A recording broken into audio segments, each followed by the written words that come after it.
The small town of Ashford, Vermont, had a way of folding people into its rhythms, making them invisible to the world beyond its borders. Elias Mitchell had become one of those invisible men. A 36-year-old black single father who fixed tractors and repaired furnaces for cash. His engineering degree gathering dust somewhere in a box he never opened. His 7-year-old daughter, Amara, knew him only as the father who made her breakfast every morning and signed to her with warm brown hands that never hesitated. She did not know he had once designed systems that powered entire manufacturing plants. She did not know the world had once called him brilliant before it decided to forget him entirely. The black SUV pulled into the gravel lot of Hendrick's repair shop at exactly 9:14 on a Tuesday morning, its polished surface so out of place against the rusted tractors and mud-splattered trucks that everyone in the shop stopped working to stare. Elias was underneath a combine harvester replacing a hydraulic line when he heard the engine cut and the doors open. He recognized the sound of expensive shoes on gravel before he saw them, the deliberate click of heels that did not belong in a place like this. He slid out from under the machine and stood slowly, wiping his dark brown hands on a rag that had seen better days. The woman walking toward him was perhaps 30, dressed in a charcoal blazer and tailored pants that probably cost more than his monthly rent. Her auburn hair was pulled back in a way that suggested efficiency over vanity, and her green eyes moved across the shop with the calculating precision of someone accustomed to evaluating everything she saw. Amara was sitting on an overturned bucket near the workbench, doing her homework while she waited for her father to finish his shift. She looked up at the stranger with the wary curiosity of a child who had learned that unexpected visitors rarely brought good news. The woman stopped 6 feet from Elias and studied him for a moment that stretched uncomfortably long. He felt her gaze move from his oil-stained coveralls to his calloused, deep brown hands to the premature gray threading through his tight curls. He had been looked at like this before by people who saw a cautionary tale instead of a human being. He felt the familiar pressure of being a black man evaluated in a space that wasn't built for him. "Elias Mitchell," she said. It was not a question. "That depends on who's asking." "My name is Lena Hartman. I'm the CEO of Hartman Industrial Technologies." She paused, watching his face for a reaction. "I believe you worked for one of our subsidiary companies about 8 years ago, Precision Dynamics." The name hit Elias like a physical blow, though he kept his expression carefully neutral. He had not heard those words spoken aloud in years, had trained himself to flinch internally where no one could see. Amara noticed the slight tension in her father's shoulders and set down her pencil, her attention now fully on the conversation. "I fix tractors now," Elias said. "Whatever you're looking for, you've got the wrong guy." "I don't think I do." Lena reached into her bag and produced a manila folder, holding it out toward him. "I've spent 3 months trying to find you. You're not an easy man to track down, Mr. Mitchell." Elias did not take the folder. Maybe that was the point. "Your personnel file says you resigned voluntarily, but I've spoken to people who worked with you. They tell a different story." "People talk. Doesn't mean they know anything." Amara signed something to her father, her small hands moving quickly. Elias signed back without looking away from Lena, his response brief and reassuring. The exchange was not lost on Lena, who watched it with an expression Elias could not quite read. "Your daughter," Lena said. "She's deaf. She's right here. You can talk to her directly." Lena's composure flickered almost imperceptibly. She turned to Amara and spoke clearly, her lips forming each word with care. "Hello, I'm Lena. I work with computers and machines." Amara studied her for a long moment, then signed to her father without responding to Lena directly. Elias translated, though his tone carried an edge. "She says, you have nice shoes, but your smile doesn't reach your eyes." The observation landed with more precision than any business critique Lena had ever received. She looked at Amara again, this time with something approaching respect. "She's perceptive." "She's had to be." Elias finally took the folder from Lena's hand, though he did not open it. "What do you actually want, Miss Hartman?" Because I'm pretty sure you didn't drive 3 hours from Boston to compliment my daughter. Asas, I want to understand what happened at Precision Dynamics in 2016. Specifically, I want to understand what happened to the safety protocols you designed for the Model 7 production line. Elias's jaw tightened. That was a long time ago. Not long enough, apparently. Lena's voice softened slightly, though. Whether from genuine concern or strategic calculation, Elias could not tell. I inherited Hartman Industrial from my father 2 years ago. I've spent that time trying to understand every division, every subsidiary, every decision that shaped this company, and I keep finding your name in places where it shouldn't be erased. My name got erased for a reason I'd very much like to understand. She glanced at Amara, then back at Elias.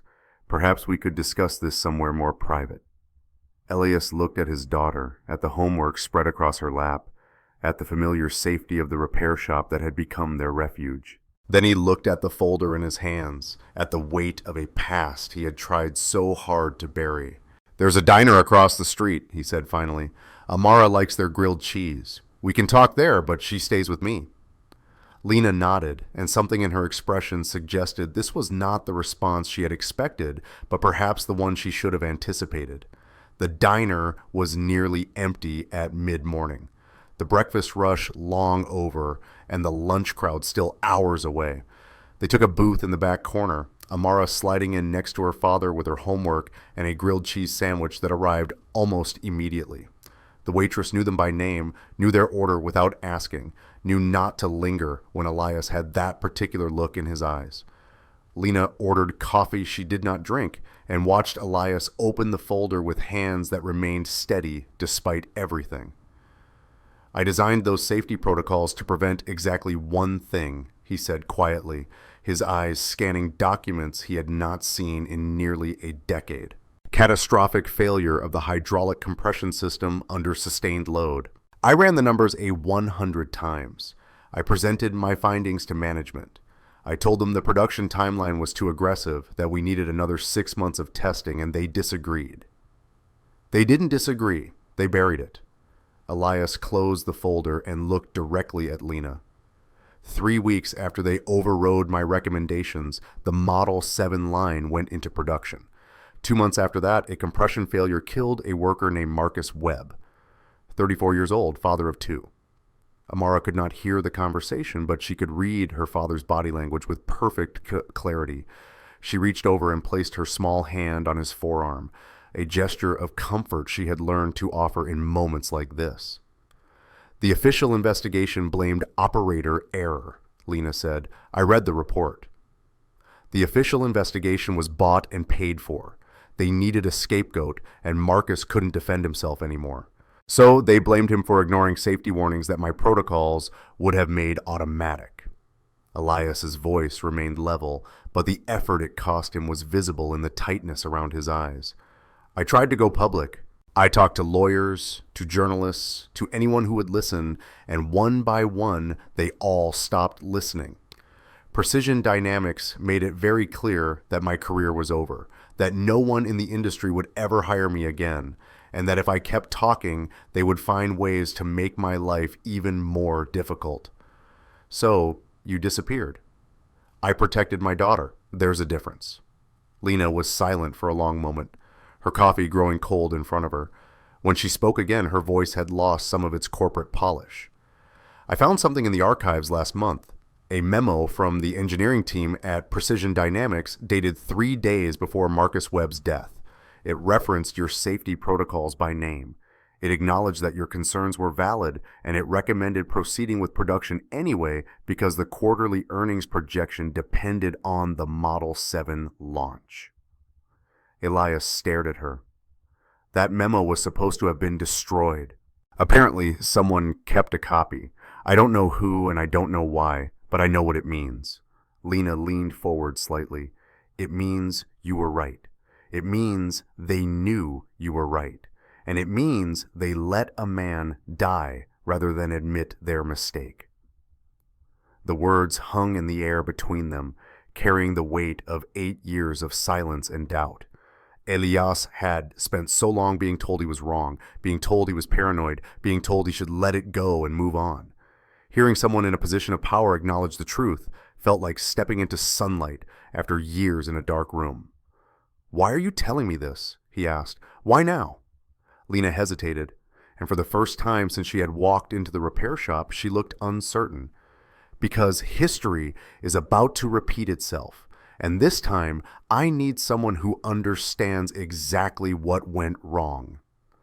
Elias felt the old familiar weight settling back onto his shoulders, the burden of knowledge that had nearly destroyed him once before. He looked at Amara, at her innocent focus on her grilled cheese sandwich, at the life he had built from the wreckage of everything he had lost. "I think you should leave," he said quietly. "I appreciate you telling me the truth, Miss Hartman, but I'm not the person you're looking for anymore." Lena did not argue. She simply placed a business card on the table and stood. "The new production line goes live in 6 weeks. If you change your mind, you know how to reach me." She walked out of the diner without looking back, and Elias sat very still, staring at the card as if it might explode. Amara tugged at his sleeve and signed a question. "Who was that woman?" Elias signed back slowly, choosing his words with care. "Someone from a long time ago. Someone who thinks I can help her." Amara considered this, then signed again with the devastating clarity only a child could manage. "Do you want to help her?" Elias did not answer. He picked up the business card, turned it over in his hands, and slipped it into his pocket. Some questions were too heavy to answer in a diner booth on a Tuesday morning. The week that followed was one of the longest Elias could remember. He went through the motions of his daily routine, fixing machines and making breakfast and helping Amara with her homework, but his mind kept returning to the folder Lena had left behind. He had hidden it in his bedroom closet behind boxes of old clothes and forgotten memories, but its presence pulsed through the house like a second heartbeat. On Friday afternoon, Lena appeared again. This time, she came to the small rental house on Maple Street, knocking on the door while Elias was making dinner, and Amara was practicing her spelling words at the kitchen table. Elias opened the door and felt his defenses rise immediately. "I thought I made myself clear." "You did. I'm not here to pressure you." Lena held up her hands in a gesture of surrender. "I'm here because I realized I handled our first meeting badly and I wanted to apologize." The admission caught Elias off guard. He had expected persistence, negotiation, perhaps even manipulation. Apology was not part of the corporate playbook, he remembered. "You drove 3 hours to apologize?" "I drove 3 hours because I couldn't stop thinking about the way your daughter looked at me, like she could see right through everything I was trying to project." Lena's voice was quieter now, stripped of its boardroom authority. "I've spent my entire career learning how to control perceptions, how to present exactly the image I want people to see. And a 7-year-old saw through it in about 30 seconds. Despite himself, Elias felt the corner of his mouth twitch. "She has that effect on people."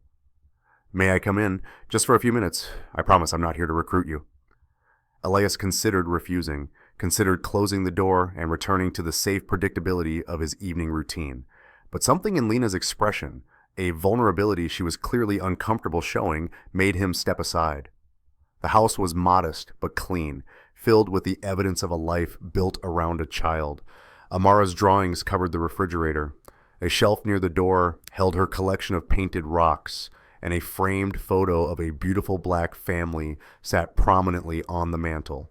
The furniture was second-hand but well-maintained, and everything was arranged to maximize visibility, allowing Amara to see her father from any point in the main living space. Amara looked up when Lena entered, her expression guarded. She signed to her father. "The shoe lady is back." Elias signed his response. "She says she wants to apologize. Be polite." Amara's skepticism was visible, but she offered Lena a small wave before returning to her spelling words. Lena watched the exchange with an expression Elias could not quite decipher. "You learned sign language for her," Lena said. "It was not a question."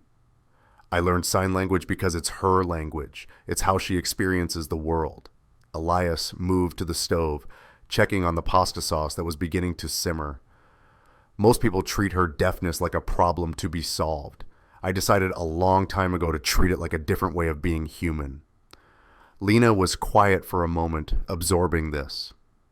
I looked into your background more thoroughly after our meeting. You had offers from every major engineering firm in the country when you graduated. You could have worked anywhere. I could have done a lot of things. Elias stirred the sauce, his back to her. Life had other plans. The accident at Precision Dynamics wasn't the only thing that changed your trajectory, was it? Elias's hand stilled on the wooden spoon. Very few people knew the full story, and he was not inclined to share it with a woman he had met twice. My wife Naomi died when Amara was 2, he said finally, his voice flat. Car accident. After that, everything else seemed less important. Work, ambition, proving myself to people who didn't care whether I lived or died. He turned to face Lena. When Precision Dynamics made it clear that my career was over, I didn't fight as hard as I could have. I was tired. I was alone with a toddler who couldn't hear me tell her I loved her. I made a choice to stop chasing things that didn't matter and start protecting what did. Lena sat down at the kitchen table, her expensive blazer looking absurdly out of place against the worn wooden chairs. Amara glanced at her with renewed curiosity, sensing the shift in the room's emotional temperature. I'm sorry, Lena said, for your wife, for everything that happened after. Don't be sorry, just don't pretend you understand. I'm not pretending anything, I'm trying to learn. Lena folded her hands on the table, and for a moment she looked less like a CEO and more like a woman carrying burdens she had never asked for. My father built Hartman Industrial from nothing. He was brilliant and ruthless and completely incapable of admitting when he was wrong. He died 18 months ago and I inherited a company full of problems he never acknowledged and mistakes he never fixed. Elias studied her face, looking for the angle, the manipulation he found, only exhaustion. The new production line I mentioned, Lena continued, it's based on a design that's almost identical to the Model 7. Same basic architecture, same pressure tolerances, same potential failure points, and the same people who overrode your safety recommendations 8 years ago are now in charge of the entire division. Then fire them. I tried. The board blocked me. They have contracts, seniority, relationships with shareholders, and they've spent 2 years convincing everyone that I'm too young and too inexperienced to understand how things really work. Lena's voice carried an edge of frustration she could not quite suppress. I'm fighting a war inside my own company, Mr. Mitchell, and I'm losing. Amara had stopped pretending to do her homework and was now watching the conversation with open interest. She signed to her father.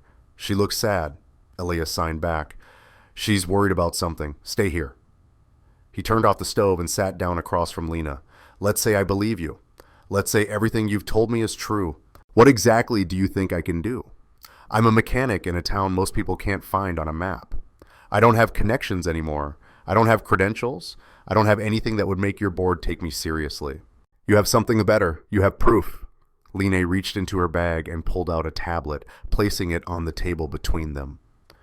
This is the engineering analysis for the new production line. I've read it a dozen times and something is wrong, but I can't identify what. The math looks right. The simulations pass, but my instincts are screaming that we're missing something critical. Elias looked at the tablet but did not touch it. You want me to review your engineering analysis? I want you to tell me if I'm right to be worried. And if I am, I want you to help me understand exactly what we're dealing with. That's not a small ask. I know, but I don't know who else to trust. Lena's voice dropped, becoming almost confessional. The people who work for me have careers to protect. They tell me what they think I want to hear. You don't owe me anything. You have every reason to hate my company and everyone associated with it. If you tell me the analysis is sound, I'll believe you. And if you tell me it's not, I'll believe that too.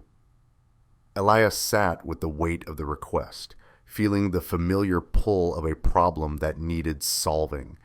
He had spent 8 years convincing himself that part of his brain was dead, that the engineer inside him had been buried along with Marcus Webb and his own ambition. But the truth was more complicated. The engineer was still there, still hungry, still capable of seeing patterns that others missed. Amara signed to him again. "Are you going to help her, Daddy?" Elias looked at his daughter, at the trust and curiosity in her eyes, and felt something shift inside him. "I'll look at it," he said to Lena. "Tonight. That's all I'm asking." She left the tablet on the table and stood to go. At the door, she paused and looked back at Amara. "Thank you for letting me visit your home. You have very nice drawings." Amara studied her for a moment, then signed something to her father. Elias translated with the hint of a smile. "She says your smile reaches your eyes now. She thinks maybe you're not so bad?" Lena blinked, and for just a moment the mask of corporate composure cracked entirely. She nodded once quickly and walked out into the evening. Elias picked up the tablet and stared at it for a long time. Then he made Amara dinner, helped her with her bath, read her a story in sign language, and tucked her into bed. Only when the house was quiet did he return to the kitchen table, open the engineering analysis, and begin to read. The numbers told a story that made his blood run cold. He worked through the night, checking calculations, cross-referencing specifications, mapping failure scenarios. By 3 o'clock in the morning, he had filled an entire notebook with observations, and by dawn, he understood exactly what Lena had sensed, but could not articulate. The new production line was not just similar to the Model 7, it was worse. The engineers had made modifications to increase efficiency, and in doing so, they had created a cascade of potential failure points that the standard simulations were not designed to catch. Under normal operating conditions, the system would perform flawlessly. But under stress, under the kind of sustained load that occurred during peak production periods, the pressure differentials would compound in ways that the mathematical models simply could not predict. It was the same fundamental error that had killed Marcus Webb, dressed up in new technology and wrapped in reassuring data. And it was going to happen again. Elias called Lena at 7 in the morning. She answered on the first ring as if she had been waiting. "I found it," he said without preamble. "You're right to be worried. The analysis is fundamentally flawed." There was a long pause on the other end of the line. When Lena spoke, her voice was steady, but carried an undercurrent of something that might have been fear. "How bad?" "Bad enough that I need to show you in person. Can you come back today?" "I'll be there in 2 hours." She made it in 90 minutes. They sat at Elias's kitchen table while Amara played in the living room, building elaborate structures with her blocks. Elias walked Lena through his analysis, pointing out each flaw, each hidden danger, each moment where the math looked right, but the physics would eventually prove deadly. "The simulations assume steady state conditions," he explained, spreading his handwritten notes across the table. "But real-world production environments don't work that way.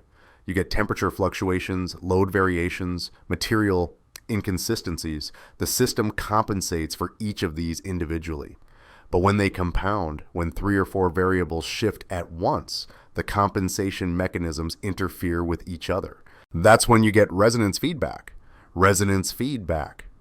The system starts fighting itself. Pressure builds in ways the sensors can't detect because they're calibrated for normal operations.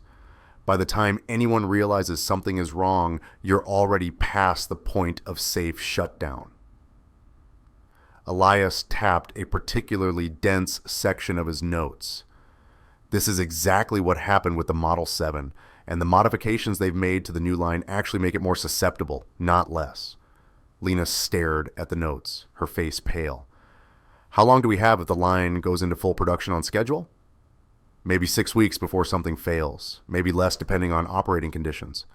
Elias met her eyes. "But here's the thing, Lena. I can see the problem. I can explain the problem, but fixing it requires access to the actual systems, to the engineering team, to proprietary data I don't have. I'm sitting here in my kitchen drawing diagrams while the people who actually control the machinery are 300 miles away." "Then come with me. Come to Boston." "No." The word came out sharper than Elias intended. "I told you before, I'm not going back to that world." "Even if people might die?" The question hung in the air, brutal and unanswerable. Elias looked at Amara, at her absorption in her block tower, at the peaceful innocence of her play. "I have a daughter who needs me," he said quietly. I have a life here. I can't abandon everything because your company made the same mistake twice. I'm not asking you to abandon anything. I'm asking you to help me save lives. Lena's voice cracked slightly, the first real break in her composure. I know I have no right to ask. I know what my company did to you, but I'm not my father. I'm not the people who buried your report. I'm trying to do the right thing, and I'm running out of time. Elias was silent for a long moment, wrestling with ghosts he thought he had laid to rest. The weight of Marcus Webb's death had never left him. Not really.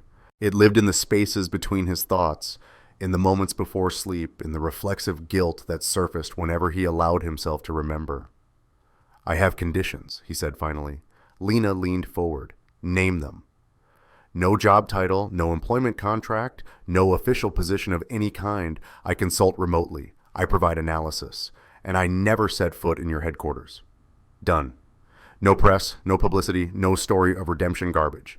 If this works, my name stays out of it completely. I can make that happen, and I get final say over how my analysis is used. If you ask me to sign off on something I think is dangerous, I walk away and you don't contact me again. Lena nodded slowly. Anything else? Elias glanced at Imara, then back at Lena. If I do this, it's not because I trust you. It's not because I believe you're different from everyone else who's ever made promises they didn't keep. I'm doing it because I couldn't live with myself if someone else died and I knew I could have prevented it. I understand. I don't think you do. Not yet. Elias gathered his notes into a neat pile. The work consumed the next 4 weeks. Elias set up a secure workspace in his bedroom, connecting to Hartman Industrial Systems through encrypted channels that Lena had personally authorized. He reviewed design documents, ran independent simulations, and wrote report after report detailing the changes necessary to make the new production line safe. It was grueling, technical, and deeply satisfying in ways he had forgotten work could be.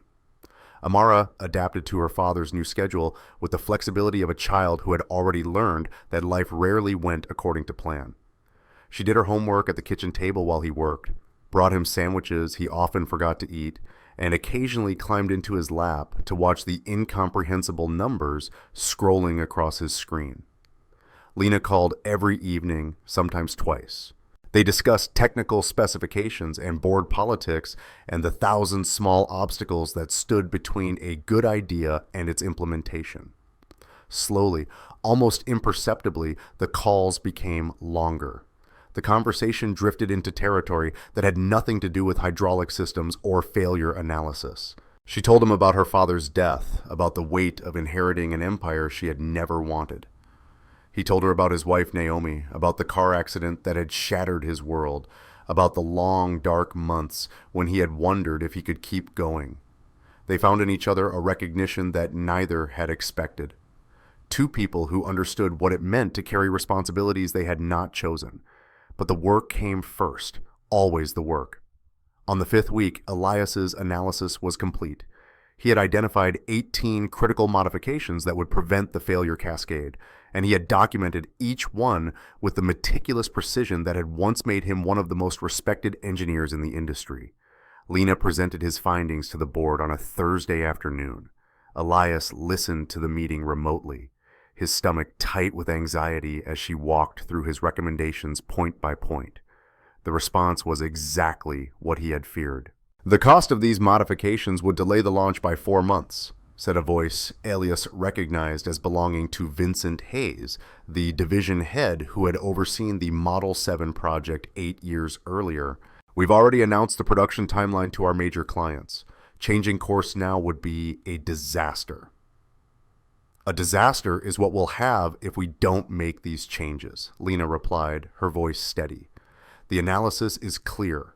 The current design will fail under sustained load. With respect, Ms. Hartman, this analysis comes from an anonymous consultant with no verifiable credentials. We have a team of highly qualified engineers who have approved this design. The same team that approved the Model 7? Silence.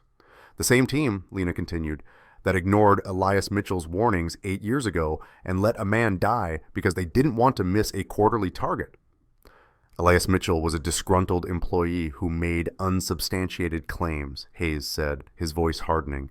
His analysis was reviewed and rejected by multiple independent experts. His analysis was buried by people who had a financial interest in ignoring it, and now we're about to make the same mistake again. Lena's voice rose slightly. I'm not asking for your approval. I'm informing you of my decision. The launch is delayed, the modifications will be implemented, and if anyone on this board has a problem with that, they can submit their resignation. The silence that followed was absolute. Elias listened with something approaching wonder. He had never heard anyone in a position of power defend his work so completely, so unapologetically. He had spent 8 years believing that the system was fundamentally corrupt, that people like Vincent Hayes would always win because they controlled the narrative. Watching Lena fight for the truth, watching her risk her position and her reputation for something she believed was right, shifted something in his understanding of how the world could work. The board meeting ended without resolution, the members scattering to plot their next moves in the corporate chess game, but the delay was implemented. The modifications began. 3 weeks later, Elias received a package in the mail. Inside was a leather-bound engineering notebook, and the inscription was personal, written in Lena's own hand. For the engineer who refused to let the numbers lie, with gratitude and respect, L.H. He hung it in his workshop where Amara could see it whenever she came to visit him at work. The crisis passed without fanfare. The modifications were completed, the production line launched safely, and no one outside the company ever knew how close they had come to disaster. Elias's name remained hidden. His contribution acknowledged only in the private conversations between himself and Lena, and something had changed between them. The evening calls continued, but they were no longer about work. Lena began driving to Vermont on weekends, ostensibly to consult with Elias on ongoing projects, but the consultations grew shorter while the dinners grew longer. Amara warmed to her gradually, won over by Lena's willingness to learn sign language and her genuine interest in Amara's drawings and rock collection. One Sunday afternoon, while Amara played in the backyard, Lena sat with Elias on the porch and said the words she had been circling for weeks. I was wrong about you in the beginning. Wrong how? I thought you were bitter, broken. I thought the system had beaten you down until there was nothing left. She looked out at Amara, at the child's complete absorption in her game. But you're not broken at all. You just chose a different kind of strength. Elias considered this. I used to think disappearing was giving up. I used to lie awake at night wondering if I was a coward for walking away. And now I think there are different ways to fight. Some people fight by staying in the arena, taking the punches, refusing to back down. And some people fight by protecting what matters most and letting everything else go. He met her eyes. You stayed in the arena. I built something worth protecting. Neither of us was wrong. Lena reached over and took his hand. It was the first time she had touched him deliberately, the first acknowledgement that whatever was growing between them had moved beyond professional respect. I'm not very good at this, she said quietly. Relationships, vulnerability, all the things that don't show up on a balance sheet. Neither am I, but Amara seems to think you're worth the effort. Lena laughed, the sound surprising both of them. Amara is a very demanding critic. She gets that from her mother, Naomi. They sat together in comfortable silence, watching Amara arrange her rocks in patterns only she understood. The afternoon light turned golden, then amber, then faded into the soft gray of a Vermont evening. I'm not going to move to Boston, Elias said eventually. I'm not going to become part of your corporate world. If whatever this is between us continues, it has to work around the life I've built here. I know. And Amara comes first, always. If that's a problem, tell me now. It's not a problem. It's one of the things I respect most about you. Lena squeezed his hand gently. I'm not asking you to change who you are, Elias. I'm asking if there's room in your life for someone who's still figuring out who she wants to be. Elias looked at her, at the vulnerability she was finally allowing him to see, and felt the last of his defenses crumble. There's room, he said, but you should know. Amara will probably want to teach you how to paint rocks. I think I can handle that. Amara chose that moment to come running over, her hands full of painted rocks. She wanted to show them. She stopped when she saw them holding hands, her eyes widening with a child's instinctive recognition of something significant. She signed to her father. "Is she your friend now?" Elias signed back. "I think she might be something more than that." Amara considered this information gravely, then turned to Lena and signed directly to her for the first time. "Do you know how to make grilled cheese?" Lena's signing was still clumsy, but her response was clear. "I can learn." Amara nodded, apparently satisfied with this answer. She handed each of them a painted rock, blue for her father and green for Lena, and ran back to her collection without another word. Elias looked at the rock in his hand, at the careful brushstrokes his daughter had applied with such concentration. He thought about all the things he had lost, the career and the reputation and the future he had once imagined, and he thought about all the things he had found instead. The daughter who saw the world differently and the woman who was learning to see it through new eyes. The engineer inside him was still there, still capable of solving impossible problems and seeing patterns others missed. But he was no longer defined by that identity alone. He was a father, a friend, a man who had chosen his own path. He was not the man everyone forgot. He was the man who had remembered what mattered. The sun set over Ashford, painting the sky in shades of orange and pink, and somewhere in Boston, a production line hummed safely through the night. No one would ever know the name of the man who had made it possible, and Elias Mitchell found to his surprise that he was perfectly content with that.